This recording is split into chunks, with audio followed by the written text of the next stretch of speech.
we say a little bit of this in the handout, specifically towards the end of the handout. But also another resource that Texas Network of Youth Services has on our website is a handout, a little manual called Understanding Youth Rights, Helping Providers Navigate the Laws and Policies Affecting Unaccompanied Homeless Youth. It came out in May 2016, and it's a project we did with the legal, Texas Bar Foundation? The Texas Bar. Thank you. And I'm going to touch on a few things that I wrote for this, just because it answers the question that Gene just asked. One is that I think we really ascribe to a youth development approach. And a youth development approach is really about understanding that young people have something to offer, even if it seems like they don't. And so we want to start with really respecting young people as well as listening to them the same way we would listen to anyone else, and listening to what they say they want as opposed to telling them what they need. And even if we don't agree with them, if we start by engaging them through a understanding of what they say they want, then eventually we can get around to building the kind of relationship or alliance with them that will allow us to say, things like, well, it scares me that you want to live in a car, But if we start with where they are, then we can eventually come around to building the kind of alliance where we can say what we want. So that's one thing. And then also explaining what we can offer is always a good idea, because I think a lot of times, at least in my experience, young people, I've worked with a lot of young people on the streets, and the young people on the streets almost always presuppose that I want to lock them up, no matter what I really want. And so, really encouraging people to talk by talking about what they would like to talk about is a good start. A lot of times, what we offer and what the requirements are about what we offer can be stated to young people in a lot more conducive way to having an authentic kind of conversation. The other thing I wanted to touch on really quickly is recognizing, and this comes out of this little booklet, that when we talk to young people, whether it's in a school setting or on the streets or a young person is called a hotline, there are at least, probably more, but there's at least 4 different kinds of young people who may want our services who are homeless. There are young people who are in crisis that want a place to stay, and they're looking to you to help them find a place to stay. Then there's also young people who want a place to stay, but they've had real challenges staying in places because of mental health problems, because of, behavioral problems, inability to listen to people, all those kind of things. That's a different type of a person who wants assistance and has had a hard time staying in a stable kind of situation. And then also the fourth type, or the third type is young people that McKinney-Vento has defined as, couch surfers, or people who are temporarily staying with a neighbor or somebody like that, who may or may not really want to go into a facility. And I know in my own experience working with young people in crisis through the Crisis Counseling Center, there's a lot of people who call and say, my daughter's boyfriend has been staying here a month, and he says he's being abused, but we don't want to report him because we don't want to get involved. But we also not sure we want him staying here, and anyway, you guys have heard those stories. And so that young person may not want the kind of organized assistance they may need, but they might want to talk about all the options and things like that. So that's another category. And then, of course, we have the young people who are street dependent and happy living on the streets. You know, people who want to be free, people who their family is their street family, and they don't necessarily want to go into a licensed facility. However, they're happy to take sleeping bags and backpacks and stuff that our street outreach program will give them. And so the street outreach becomes a way that we can begin to have a conversation with them. So as you're listening to all of this, think about the different kinds of young people that are out there and ways that we can begin to have conversations with all of them.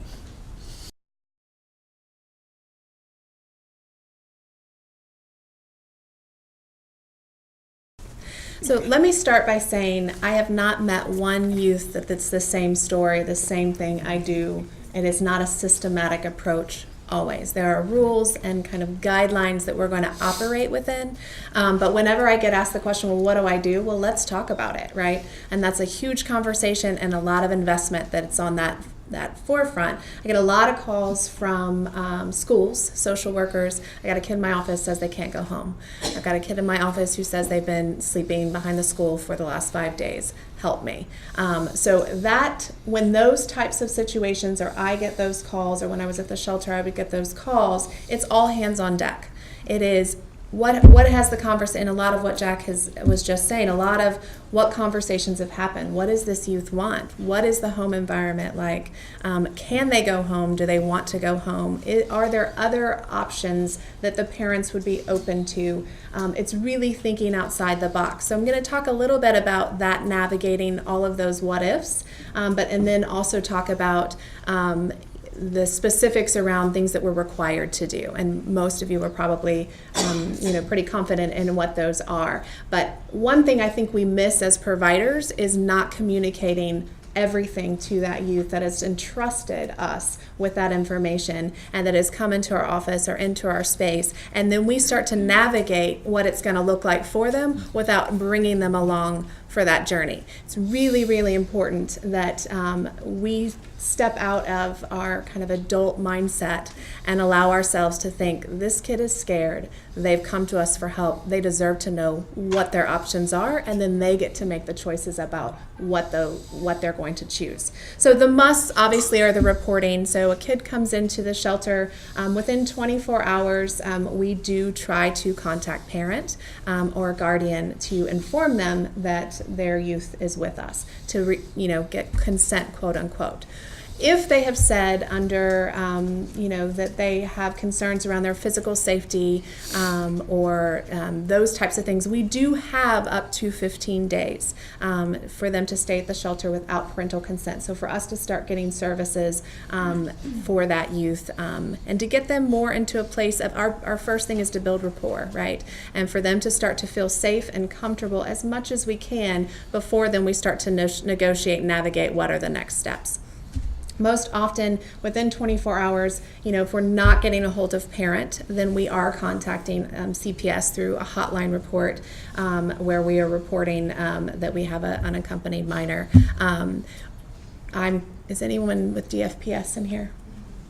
Okay. It is on tape, though. So yes, this is a movie, This is the movie. So one thing with DFPS, and we do about 85% of the kids we serve at our shelter are in DFPS care. But one thing that I do know is that at age 17, it's this magical age in Texas where all of a sudden youth become legally responsible, right, as an adult for their actions, but yet they are still considered a minor, quote unquote. So it's this weird situation where, at 17, DFPS, it's hard to get support and services wrapped around a 17-year-old and as they approach closer to their 18th birthday. So we can do the hotline report, but they aren't as quick to step in as if I was calling for a 14, 15-year-old. So that being said, so we do that reporting procedure. The next step we do is not to, unless that youth has said, I absolutely do not feel safe, not to negate that guardian or that parent, right?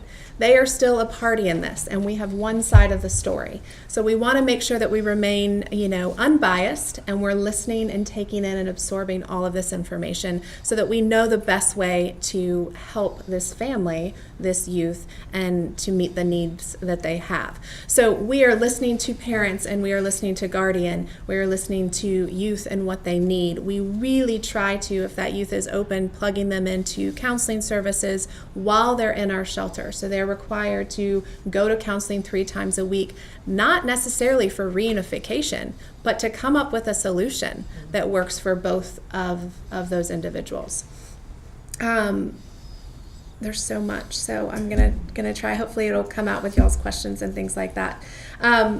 The other thing that is really challenging with an unaccompanied minor is if they need medical needs, trying to get them into school. When we talk to schools often, it's yes, come and enroll them. But if they don't have the records they need, or they don't have the documentations, excuse me? Shot records, whatever it might be, that registrar is sometimes our biggest barrier often, right? Because that reflects on that school. So we've often used Jean as a resource. And what I will impress upon you all is if that student sees you closing that door, that's closed for them for a really long time. So as the adults in their life, we need to walk them through that, negotiate that with them, tell them we are walking with you along through this journey. We're not going to say no unless you tell me this isn't something you want to continue to pursue. The other thing that we do often is make a call ahead of time so that we aren't reaching this barrier when we get into the school or into the medical office or into the Social Security office or wherever it might be, and saying, this is the situation I'm bringing you. What are going to be my barriers so that I can help figure those out before I get the kid with me in front of them. They're embarrassed, and then we have to start all over with them as far as building that rapport back. I think that's good right now.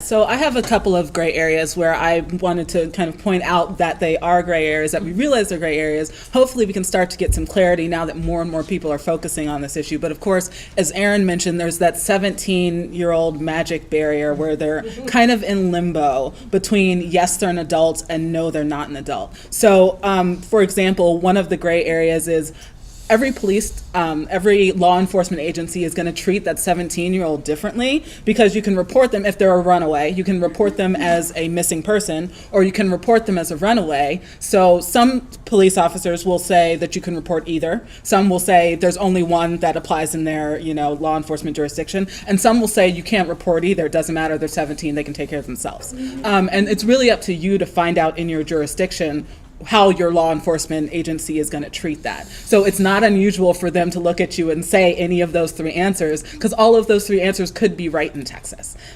So you just need to figure out what it is so you know. It's unfortunate because you have kids who are treated as adults in the criminal justice system at 17, except the juvenile justice system for the purposes of runaways can get access to them in some under certain circumstances, and so there are exceptions that apply. But it's really kind of a wishy-washy area, and you really just kind of need to know what law enforcement's going to do and what judges are going to do in your area.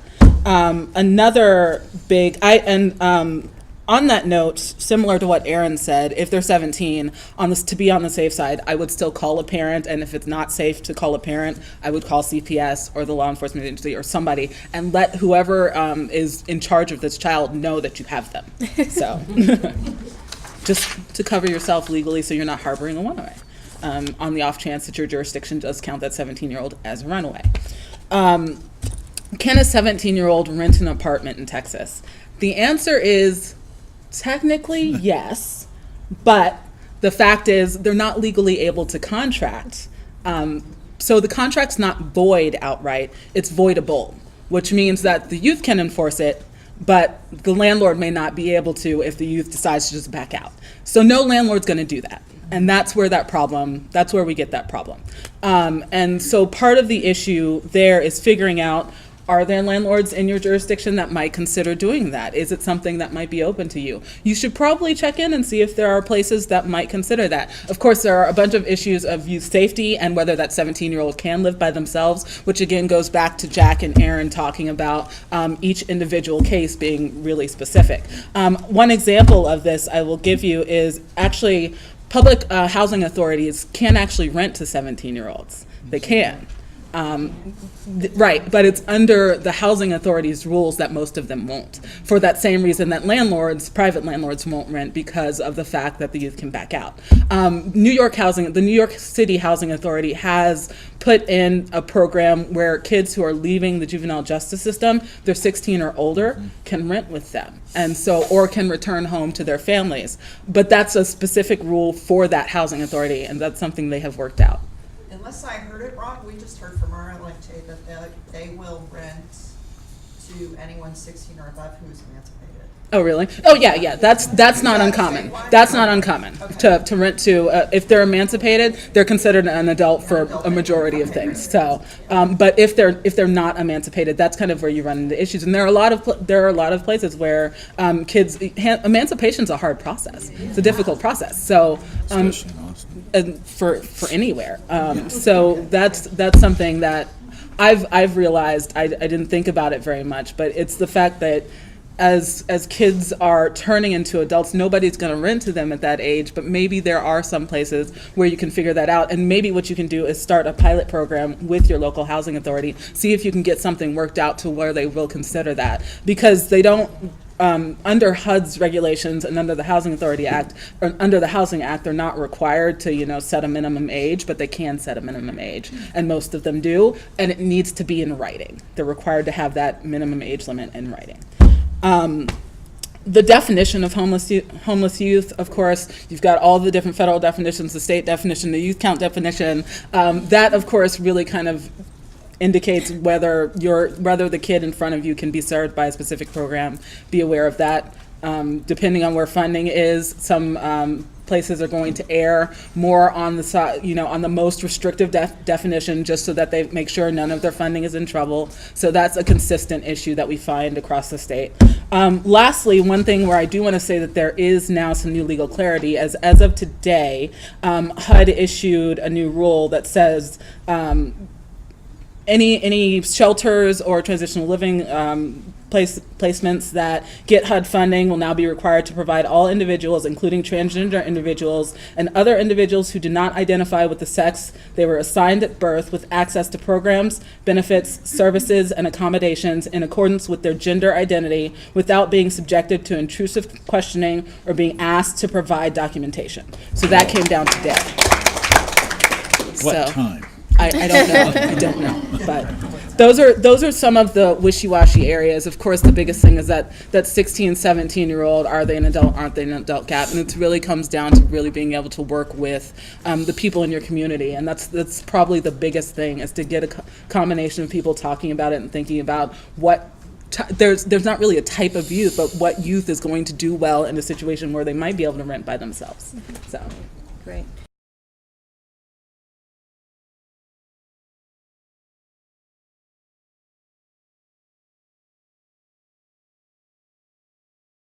Well, if they're in Texas, and one of the places I start when I get those kind of calls is to ask the youth if they're in some sort of family crisis. Are you in some sort of family crisis? They're going to either say yes or no. But really, I think one of the initial places to start, if you are in a community that has a Services to At-Risk Youth program, that is a state-funded program to work with young people and their families who are in crisis. And all of those programs also have to have a function for providing a shelter if the crisis cannot be resolved immediately for them to go home, and so. And I know we're not using it as much as we used to, but for runaways and truants and young people in crisis, if the family says, well, we're at each other's necks, and we're afraid we might hurt him if he comes home, and he says, don't worry about that, I'm not coming home, then that's the kind of crisis that the Services to At-Risk Youth program was developed here in Texas, 30 years ago, to take care of. And so a lot of times I want to find out if in my community they have, what services they have, because they're supposed to have a crisis worker who can come out and work with that kid right then.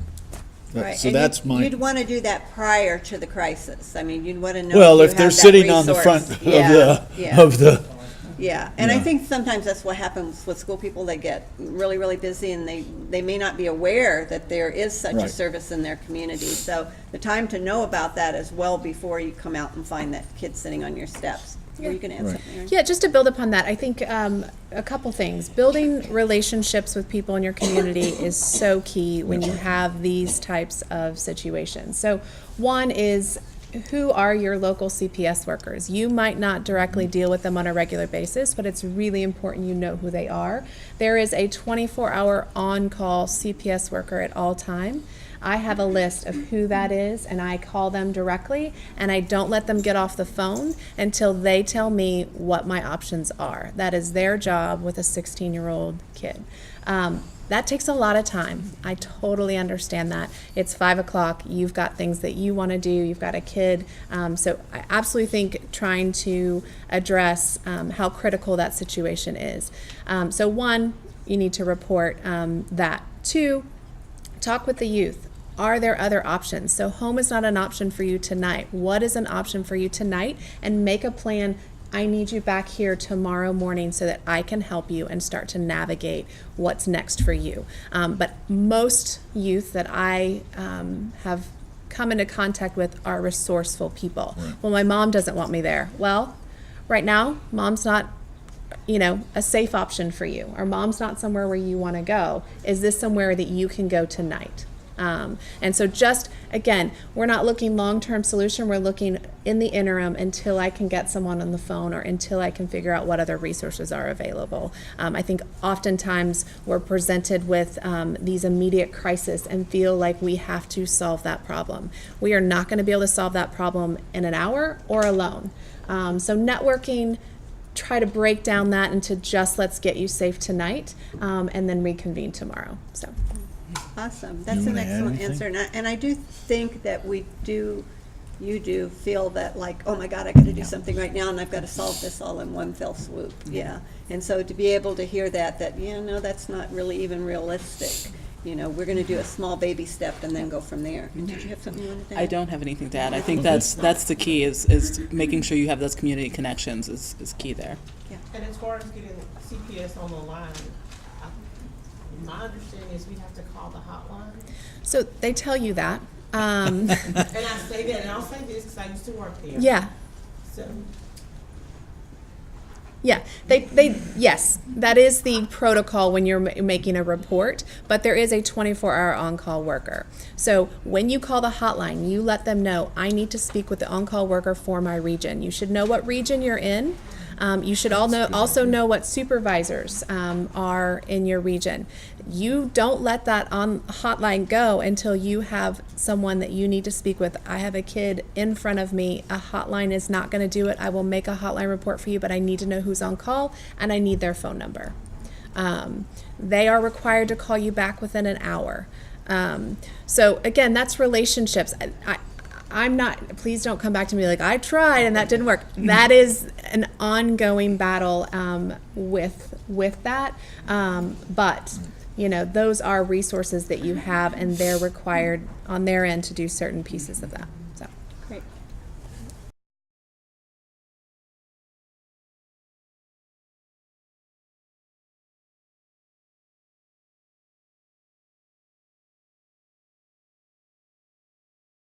To me, that's one of the reasons that I like the STAR program, because the STAR program is not CPS.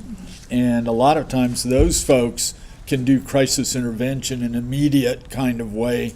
And again, like Erin was saying, it's really, if you can get to know who works for that program, those programs by law have to be in all 254 counties. Now, we all know that they don't have a worker in every one of those counties. However, they're supposed to cover all those counties. So it probably is a good idea to know if there's a county, like if they have a satellite office, if they have a worker or whatever, and get to know who those people are. I know that historically most of the homeless liaisons knew them because back years ago they did. But those are good resource people as well, and they're not CPS. So, is there a time when you should be calling CPS? Yes. Well, again, I think this is one of those cases where you have the obligation to call the parent first, and if there's danger, then call CPS. I mean, just legally, that's what you're required to do. So, and again, we're talking about that it's 5 o'clock, you're a school worker, you're not going to be around for 24 hours like maybe Aaron or Jack would for somebody who's, looking for, help. So you're going to just have to explain to the child what's going on and then make that call because you're legally obligated to. So you're mandated reporters, right? So that's what that means. Can you outline, though, what is considered dangerous for the kids sitting on the step? I can say where I stand on that. If a youth is reporting something to me that they don't feel safe, Yeah. then I'm reporting it. Yeah. Right. So That's err on the side of caution for sure. Yeah. To speak to your comment, I talk with youth every day that have a fear of CPS because they've probably have moments and pockets of interaction and engagement with them that has not been positive. I validate that. I talk them through that. It is scary. It is an unknown. But what are our options right now, right? And I start to kind of tear back some of those layers for them and weigh out those options with them, right? That to me is the best way to address when someone has a fear of CPS. CPS has a lot of resources. CPS can be something that is going to help her keep her child and help give her parenting resources and things like that. But I don't know that unless we can make this call together, and I'm going to walk alongside you doing this. But a lot of that stems in fear and that conversation. And most likely a 16-and-a-half-year-old CPS is not going to come in and step and just take that situation. They're going to come in, investigate, and figure that out. So, I was going to say was because I work at the high school level, and I do have some connections with CPS, and I talk to someone. So I asked him one time, like, I've had cases where it's kind of like what she was talking about, and she was staying with the aunt, and then she stayed with the aunt, and so on. She was actually at that time 15. okay. And so I called and so on, and what came out was they said the two things they look at is neglect and abuse. If she's at a relative, even though she decided to just leave, she's at a safe place, and they're gonna close that case. So they'll look at it real quick, but they're not gonna do anything with it. 17-year-olds, it's even more. Yeah. Our officers, they're considered on the outside, because the outside world, they think there's nothing to do. They're not going to intervene. Of course, it's different when you're in the school system, and so on. And STARS, we use that. We really work with them, and they're also a good truancy prevention measures that we use also with them. And they work with the family. They make a plan with the family, and then they also work with the student individual at school too. Does everybody know what a STAR program is? No. Okay, well, Jack, there you go. There's an opening. What is a STAR program? Every county, the STAR is Services to At-Risk Youth. It is funded by the state through the Protective and Regulatory Services, PEI, Prevention and Early Intervention, part of that organization. If you get on the state CPS website, you can look up STAR, Services to At-Risk, under Prevention and Early Intervention. It is funded by the state to private, mostly nonprofit. There's a couple that are private for-profit, but mostly it's nonprofit organizations that apply for 3-year grants in most areas of the state the folks that have the grants have had them many years, although I think there's 4 areas, like somebody was from Corpus. In Corpus, they have a fairly new one, a new one being that they've only been there 5 years. But they're organizations that are generally nonprofit. They're required to have emergency shelter. They don't have to have it on their premises, but they have to be able to contract with somebody. They have crisis intervention services that are family-based. They have to have skills-based groups for young people. The whole thing is family-based. In other words, it's not like a child guidance clinic where somebody goes and has their kid therapized. They're family-based, crisis-oriented, short-term. I think limited to 3 months. Most of them are really good. In fact, a couple of legislative sessions ago, probably 4 sessions ago, they were the only major program in the state to get increased funding because they had the best outcome measure. They had the best outcomes of any other project in the state. So they were looking at 70% positive outcomes in crisis intervention with families within 3 months, which is, pretty respectable. And they're available in every town. And we at Texas Network used to have a very accurate list of where the programs are, but I don't think we do anymore. But you can find the programs by going up on the Protective Services website.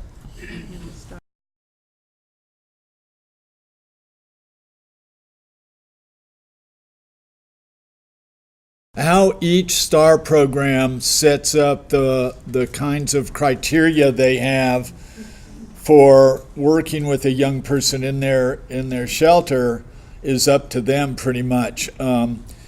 Mostly under the STAR contracts, they're supposed to be working towards reunification. So with that, when you say it to a 17-year-old, I'm wondering if the shelter is saying, well, we don't see any reunification kinds of things happening. Therefore, we want to make this bed available for somebody who's in a crisis where that's part of the plan. He was pretty much a throwaway kid. Mom didn't want it, and he didn't want to be there. And so in those cases, what can I do as the school social worker? It seems like there are no options. He didn't have friends where he could stay. There was nobody that he could couch surf with. Mom wouldn't let him come home. There was nothing. Right. So legally, they can't turn that kid out, right? So one thing I would really push on is you've got a safe place where that kid is. So I would try to drill down with that shelter. Is this a funding issue? Is this a behavioral issue that you're trying to wrap around, this is our program? And what are my options? Ask them to help engage you in that conversation. Right. Don't go pick up that kid. No, I can't. Right? You know what I mean? So that then becomes a community issue. I think oftentimes we stick within these ideas of this is all I can do. Yeah. Let's push those boundaries. Let's question those boundaries. And why are those? Is that because the way it's always been, or is that truly the way it has to be? Well, unless he was a CPS case. And So that's a funding issue then. They were being paid the same rate that they are. So that's a funding issue, and I would push back a little bit, around that. And those are hard conversations, but this to me is a huge, broader issue that these systems that we've set up, that basically we're saying, no, we don't have a safe place for you, so you get to sleep on the street to a kid.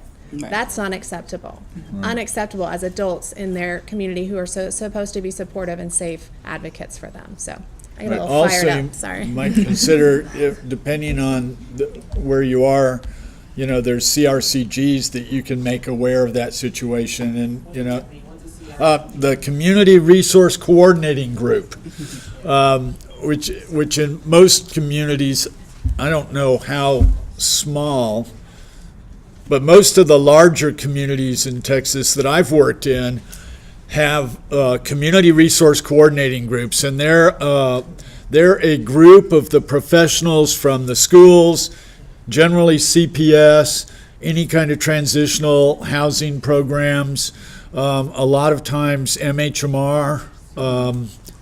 We don't call them MHMRs anymore, do we? Different mental health organizations work together to find resources and solutions for specific cases. And depending on where you are, that might be a group that you would want to make aware that this person only has 3 more days in this shelter, and can we call the executive director? or is there a way to get some flexibility here while we And when I was the director of our residential program, the kids that I was most willing to stick it in was when I had outside people in communication with me, knowing they were working just as hard as we were working. You what? Oh, sorry. There was somebody out in the hall. Sorry. Somebody was yelling at you. That is really important to that shelter director, to know that I am not in this alone. And so if you are communicating daily and saying, here's what I'm working on, how can I help you? That goes a really, really long way. Excellent. All right, do you want to do the scenario? Sure. So you guys have amazing questions. We put together, didn't know if we'd have a quiet group or not, some scenarios based on kind of our experiences and situations. So I'm going to read one. We'll talk about maybe how we would navigate that, but please continue, as you have questions around that. So, okay. Christian, a 17-year-old, came to Austin from the Dallas area. He was admitted to shelter as a runaway homeless youth 6 weeks before his 18th birthday.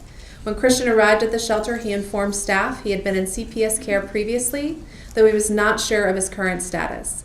He didn't have any family in the area and is believed to have a lot of family in Mexico, where he was born and lived for the first 2 years of his life before coming to the U.S. He had been in care since the age of 13, which was the first time he had found himself without any adult support and homeless. The CPS caseworker stated he was not eligible for CPS services since he had requested to be taken back into care in the past and had run away from care shortly before being scheduled to go in front of the judge. Christian is now 2 weeks away from his 18th birthday. And without action, he will be ineligible for any extended foster care services and have no place to stay and not be legally documented. Push back on CPS. Push back on CPS immediately.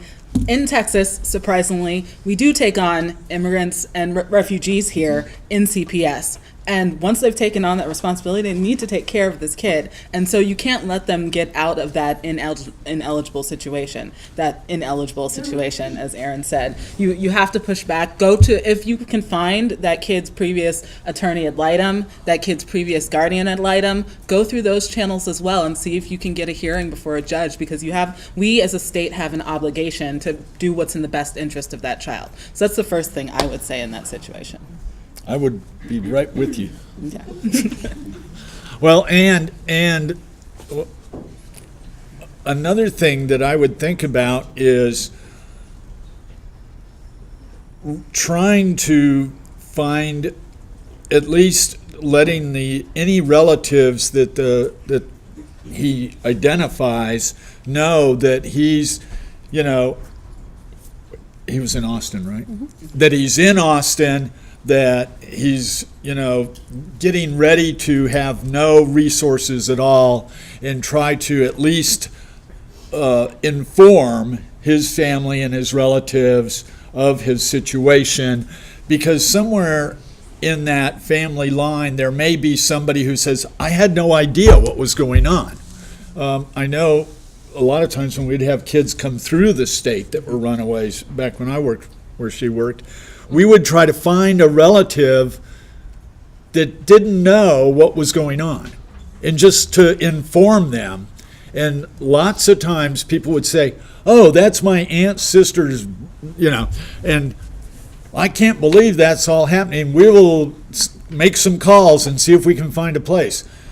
Because a lot of times extended families have no idea what is going on. So again, trying to inform the family system of what's going on. Not asking for help, just saying, did you know that we have this young person? And can you think of any ideas?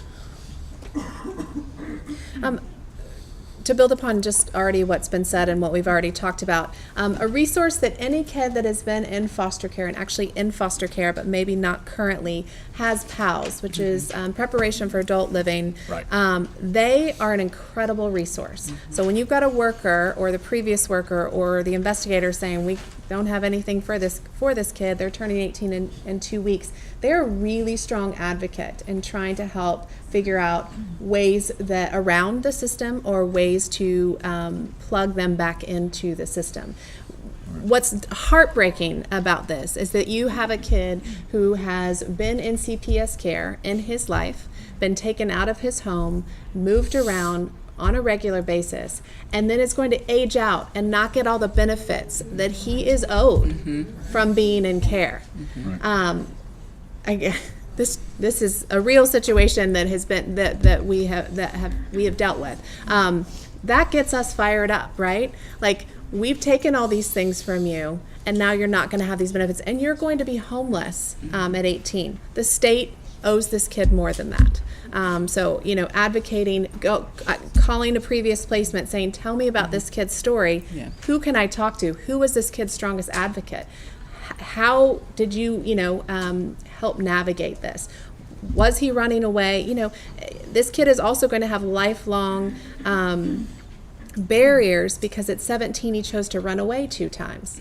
Who as adults are we to say now you get to be punished because you made some choices that you were scared, worried, whatever it might be? So. Do any of you all have any ideas about this that we didn't, aside from the court? She has CPS? Yes, ma'am. You have a 15-year-old and you've got him in a temporary shelter or whatever. As far as the school goes, what are the guardianship rights? What do you do there? Okay, so you have a 15-year-old without guardianship and they haven't Well, the contacted? parents, kind of like the child doesn't want to go back home and this kind of thing. So I'm sure that if they're in the shelter, that'd be a child you'd call CPS about because of their age, of course, and then CPS would really be required to do something if the parents were just totally abandoning their child.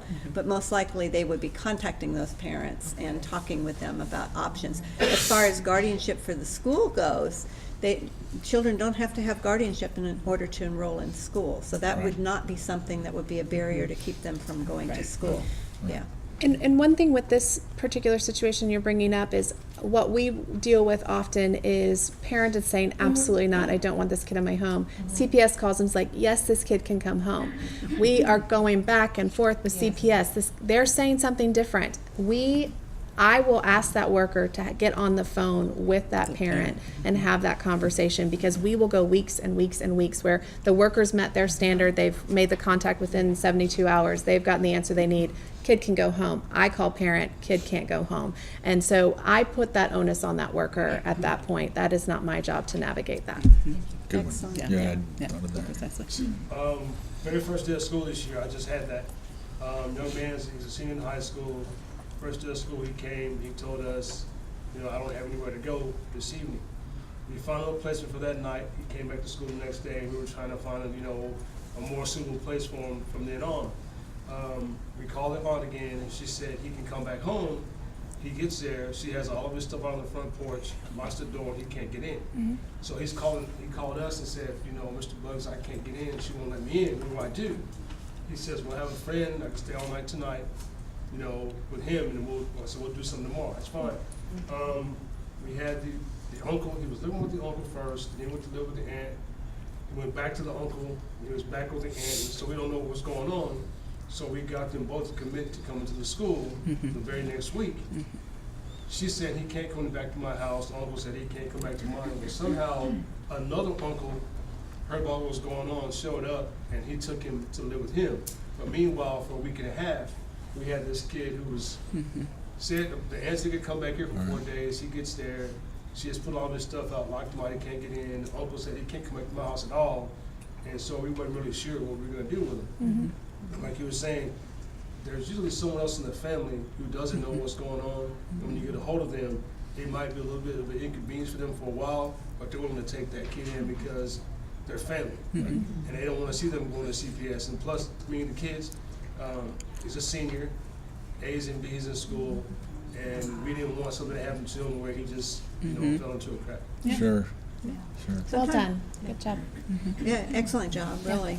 Sometimes you have to wear your investigator's hat, right? You know, that's another job you've got. It really takes some investigation to figure these out. Just a quick question to finish up with the story of the young man who's had almost turning 18. So how can we continue this CPS benefits of aging out in 2 weeks? Is that even possible? So we started this, he came to us about a month and a half before he turned 18.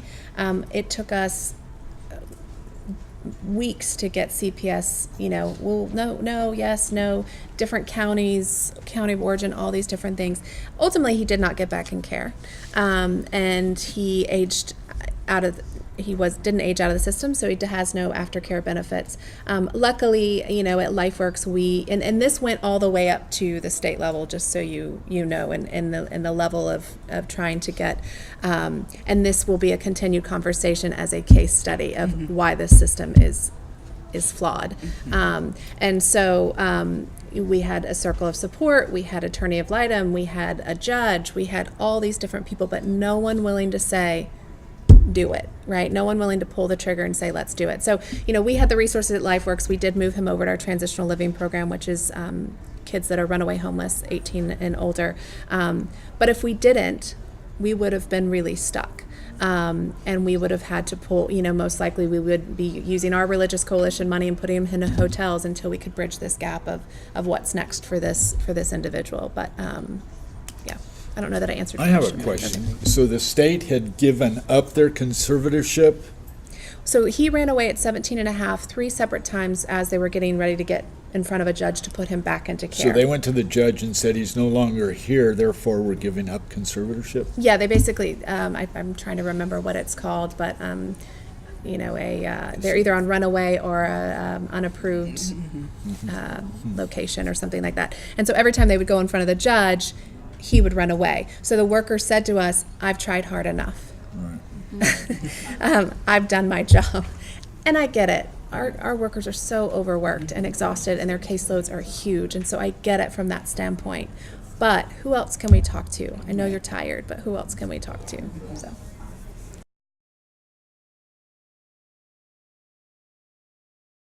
There are a number of assessment tools you can find in lots of places. There are lots of books that are written with assessment tools in them. There's, online you can find assessment tools. If you send me an email, I can send you some that we just happen to have. But the truth is, all of those are individual and different depending upon the situation and the child. And we're always looking at connections and strengths. And I think sometimes we approach things from deficits, what this kid doesn't have, instead of looking at what does the child have, who does the child have in their life. Permanency workers tend to look at not who does the child belong to, but who belongs to the child. So it may not be, it could be the parents of a friend of mine that he actually has a connection with, that then you would be able to contact that person to help work with and keep them safe. So, tools are okay up to an extent, but they're not going to cover everything. And really what does cover is just your intuition, your being with that child, your anticipating and questioning and trying to figure out what he's got, what the strengths are, who he's connected with, those kinds of things, and knowing your community and having those relationships in your community with, okay, this is a service I could call to at least keep him safe for one night or 2 nights or whatever. Yeah. You're just trying to. Yeah. Having a conversation, just having a genuine conversation with that child. If I haven't learned anything else in doing the interviews with youth for this policy report that we're doing, sitting down and talking to them and asking, they're going to be very standoffish at first, but after you ask those first 2 or 3 questions and you've indicated that you're not going to judge them in their answers, they're going to open up to you and tell you this is what's going on in my life. They tend to open up easily, and it just becomes a conversation. And if you have that form sitting in front of you and you're filling out the form as you go, they're much more likely to close off. Okay.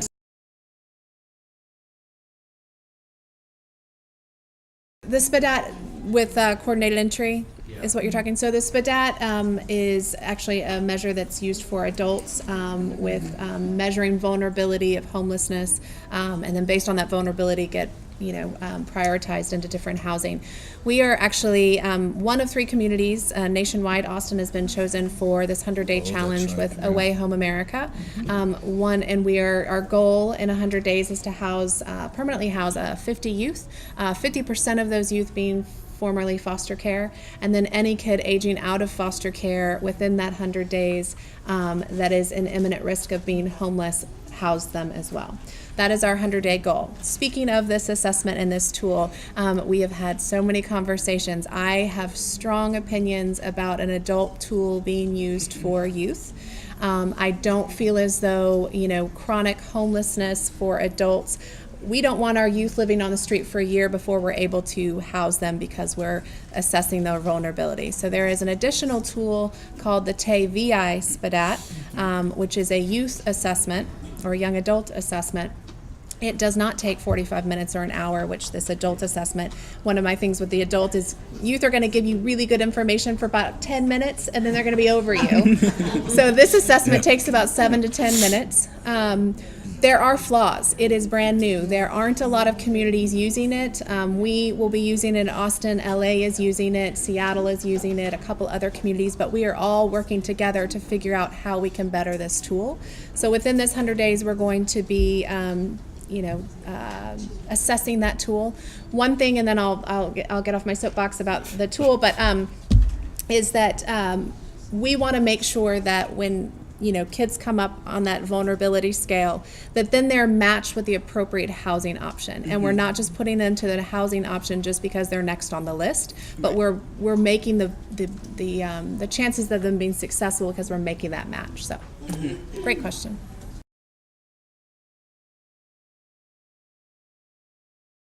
Off the bat, I am in favor of them. I admittedly have not done all of the background legal research to know what some of the pitfalls might be, but from what I have been discussing with these guys and many others in the community, it seems like it's a positive option because we have so many shelters and organizations that are so underfunded that they're not able to serve such a large number of youth who are at risk. So. Host homes are amazing. I am a big proponent of them. Chicago is doing it well. Minneapolis, I believe, is doing it well, and have had great success. And so if you're able to get that off the ground, I think, and you might disagree, but the legality of it can be worked out. Right? But it's to put youth in a home that is going to value them as an individual and foster that, and for them to get honest, constructive feedback about who they're developing as people, I think is a pretty incredible opportunity. I mean, legally, if you're not going through a government agency, you've got a lot less barriers to deal with. But I mean, the fact is, if you are, you're going to have to follow those government agency rules. So if anything that they put in front of you, you're going to have to be able to follow. But if you are able to figure out a nonprofit that is funded completely by, private funds or some other way to get around those regulations, I would advocate going for that. But that's something you have to be aware of, and you have to be prepared to accept that liability, accept all the insurance that needs to go with that to be prepared for those situations. But that's legally, that's what I would say. Like, regardless, if you're working through a government agency, you're going to have to follow those rules, and the odds are they're probably going to put it through DFPS or some other organization, and that's what you're going to be stuck with. Yeah. A lot of churches are getting involved with host homes. Right. Yeah.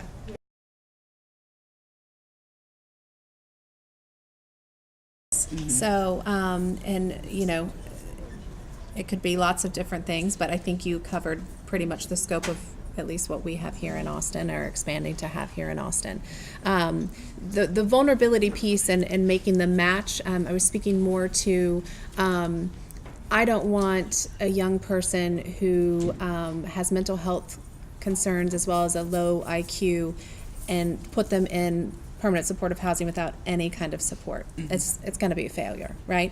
That landlord doesn't want me to put that youth in there. And so speaking in terms of what are the resources, what does this youth need, and what is the viability of this being a successful placement? Because all that youth needs is another failed placement or another failure in the sense of I wasn't successful. So as you met the young man last night at the panel, he spoke to that need for the street and that connection to the street, and that was a stronger connection than any structured placement that he had ever been in. I'd rather him stay where he's comfortable, although it's uncomfortable for me to be in that place for him, until I can find something that meets that need where it's gonna be a successful connection. So I guess I was speaking to that.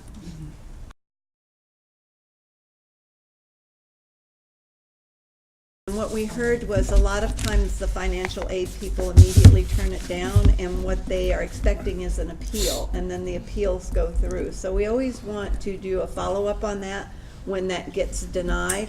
But online, if a student is filling out online as an independent student, there shouldn't be any questions about family contribution or income taxes. If it's the paper form, a lot of times those questions are there and it's very confusing to a It's child. online, 'cause I had to do it with my, of course, they told us 0, but I had to do it with my own child. Well, right, but yours is, there's supposedly, and I haven't done this lately, but there, Box that you check. there's once you check it, it doesn't ask you. Yeah. Questions that ask were they unaccompanied or were they? By a homeless liaison or shelter director, there are Right. four things. And then once it they just, check that, yeah, it parents takes decide. away all those screens about income taxes after that. And that's what we've What is been, the box parent? Independent student? Yeah. The parent one, like if they check they're a parent, they don't have to, do that either. right, I mean, not a parent like you, a parent, I that's not, understand, a parent like your young man is a parent. That's Yes. not- yes, absolutely.